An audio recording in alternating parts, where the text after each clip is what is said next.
Assalamualaikum warahmatullahi wabarakatuh. Kembali lagi dengan saya Leni Agustin. Yap, di video kali ini aku bakalan ngejawab semua pertanyaan-pertanyaan kalian yang udah ngechat aku di WhatsApp dan juga banyak komen-komentar di Instagram dan di YouTube aku. Nah, jadi di video kali ini aku bakalan dengan santai membuat video ini karena aku hanya ngejawab pertanyaan kalian yang udah masuk di aku ya. Nah, jadi buat teman-teman nih yang misalnya masih punya pertanyaan tapi belum aku jawab di video ini, silahkan kalian bisa komen aja di YouTube. Next aku akan bikin video ngejawab seperti ini lagi part yang ketiga, karena ini udah part kedua ya. Part 1 tuh udah aku upload kemarin. Nah, jadi silahkan kalian nonton di video sebelumnya. Oke deh, langsung aja ya, mari kita nonton. Ini dia videonya.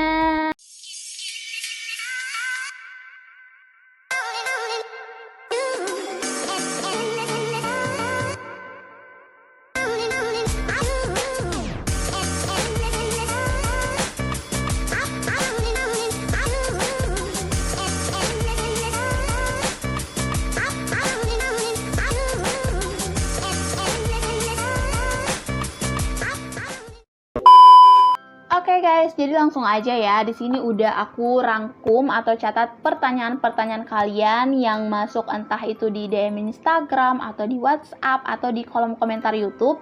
Udah aku satuin semua di buku ini. Nah, jadi aku bakalan langsung ngejawab. Oke deh, pertanyaan yang pertama nih yang paling banyak ditanyain mengenai berapa sih Kak biaya pendaftaran UMPTKIN tahun 2023. Nah, jadi buat teman-teman yang bertanya ini, aku akan langsung jawab di video kali ini.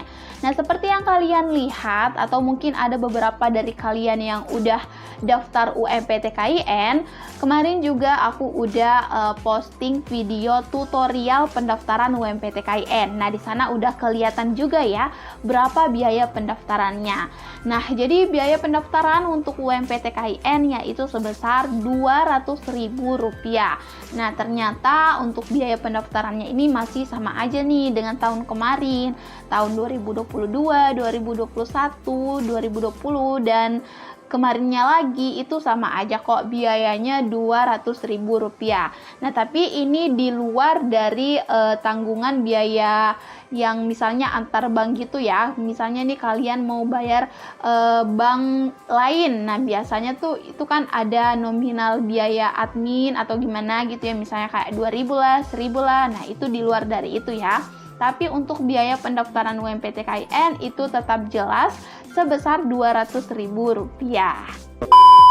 Next, pertanyaan yang kedua yang paling banyak nih ditanyain sama kalian yaitu berapa sih Kak jumlah soal UMPTKIN beserta waktu untuk mengerjakannya. Nah, untuk di tahun 2023 ini kebetulan aku tuh belum dapat informasinya secara resmi. Nah, tapi di sini aku akan informasiin tentang UMPTKIN di tahun kemarin, di tahun 2022 ya. Informasi ini aku dapat dari sebuah web yang ada di Google. Nah, jadi berdasarkan di tahun 2022 itu ternyata ada 125 soal dalam waktu 120 menit atau 2 jam. Nah, tapi untuk di tahun 2023 ini aku belum tahu jumlah soalnya apakah sama dan waktunya apakah sama juga atau berbeda, karena kan di tahun 2023 ini materinya beda ya, tinggal 4 subtes yaitu potensi kognitif, literasi membaca, literasi matematika, dan literasi keislaman. Udah nggak ada IPA dan IPS. Nah, jadi bisa saja soalnya lebih banyak dari tahun kemarin atau lebih sedikit dari tahun kemarin. Nah, oke, jadi untuk pertanyaan ini belum bisa aku kasih secara resmi untuk tahun 2023, tapi mengambil informasi dari tahun kemarin itu ada 125 soal dalam waktu 120 menit atau 2 jam. Next, kemudian yang ketiga yaitu berapa persen sih Kak yang bisa lolos UMPTKIN. Nah, untuk di tahun 2023 ini tentunya juga belum bisa menjawab ya, karena kan belum pengumuman. Nah, jadi saya mengambil lagi informasi dari tahun kemarin, di tahun 2022. Nah, ini juga aku dapat dari sebuah web yang ada di Google. Di tahun 2022 itu ternyata ada 142.716 peserta yang mendaftar di UMPTKIN tahun 2022. Nah, kemudian yang lolosnya itu ada 63.717 orang yang lolos. Nah, 83%-nya itu dia lolos di pilihan pertama, 10%-nya itu dia lolos di pilihan kedua, dan 7%-nya itu lolos di pilihan ketiga. Nah, seperti yang kalian tahu bahwa di UMPTKIN itu ada 3 pilihannya, pilihan pertama, pilihan kedua, dan pilihan ketiga. Nah, jadi misalnya nih, nanti teman-teman, misalnya kalian lolos di pilihan pertama, jadi pilihan kedua dan ketiga itu sudah jelas kalian tidak lolos ya. Nah, kalau misalnya kalian lolos di pilihan kedua, berarti yang pertama dan ketiga itu udah nggak lolos. Tapi kalau misalnya kalian lolos di pilihan ketiga, seperti aku kemarin lolosnya di pilihan ketiga, nah jadi untuk pertama dan kedua itu udah nggak lolos. Oke, jadi siapa tahu nih ada yang bertanya, Kak, aku lulus di pilihan ketiga, gimana dengan pilihan pertamanya? Apakah lulus juga atau tidak? Nah, jadi itu udah otomatis nggak lulus kalau misalnya lulus di pilihan ketiga. Jadi untuk berapa yang lolos ini belum bisa aku jawab ya, karena kan belum pengumuman UMPTKIN tahun 2023. Tapi kita mengambil informasi aja dari tahun kemarin. Oke, selanjutnya pertanyaan yang keempat. Peserta yang berhak mendaftar itu apa aja, Kak? Siapa aja ya mungkin maksudnya?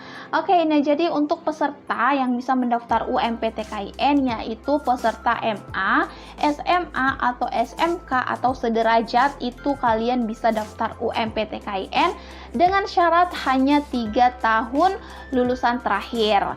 3 tahunnya ini apa aja kalian nih? Yaitu yang pertama lulusan angkatan tahun ini, tahun 2023, kemudian angkatan lulusan tahun 2022, kemudian lulusan angkatan tahun 2021. Nah, jadi kalau misalnya ada yang bertanya nih, apakah Gapir bisa mendaftar UMPTKIN? Jawabannya bisa, tapi hanya untuk yang Gapir tahun 2022 dan tahun 2021. Untuk tahun 2019, 18, dan 17, yaitu mohon maaf banget, kalian udah nggak bisa daftar UMPTKIN. Selanjutnya untuk pertanyaan terakhir yang paling banyak ditanyain. Nah, jadi kalau misalnya kalian masih ada pertanyaan nantinya yang belum aku jawab di video ini, silakan kalian komen aja, oke? Pertanyaan yang terakhir yaitu kalian nih apakah perlu ijazah atau SKL, surat keterangan lulus. Oke, seperti yang informasi yang aku dapatkan, untuk ijazah itu diperlukan untuk kalian yang mau daftar UMPTKIN, khususnya yang Gapir tahun 2022 dan tahun 2021 itu wajib ada ijazah. Nah, buat kalian yang masih angkatan tahun ini 2023, biasanya kan ijazah itu belum jadi ya. Jadi kalian bisa banget bawa SKL atau surat keterangan lulus. Untuk ijazahnya itu kalian bisa bawa yang asli atau kalian juga bisa bawa yang fotokopi. It's okay ya, yang penting ijazahnya tuh real, resmi gitu loh. Terus yang tahun 2023 tadi itu kalau misalnya kalian belum ada SKL, itu kalian bisa bawa KTP atau kartu siswa kalian. Nah, karena biasanya tuh juga ada SKL yang belum jadi. Nah, sebagai penggantinya kalian bisa bawa kartu siswa atau KTP kalian ya, semacam kartu identitas kalian. Yap, itu dia guys informasi malam ini yang bisa aku sharing. Nah, semisalnya kalian masih ada pertanyaan yang belum aku jawab di video ini, silahkan kalian komen aja di bawah. Next, aku bakalan bikin video untuk ngejawab pertanyaan kalian selanjutnya. Oke, untuk mencari informasi yang lebih lanjut atau kalian mau ikut tryout gratis yang setiap hari aku adain, kalian bisa langsung cari informasinya di Instagram info.umptkin atau Instagram pribadi aku lainnya Agustin10. Atau kalian bisa banget chat aku di WhatsApp 0882 4785 4631. Oke deh, sekian. Wassalamualaikum warahmatullahi wabarakatuh.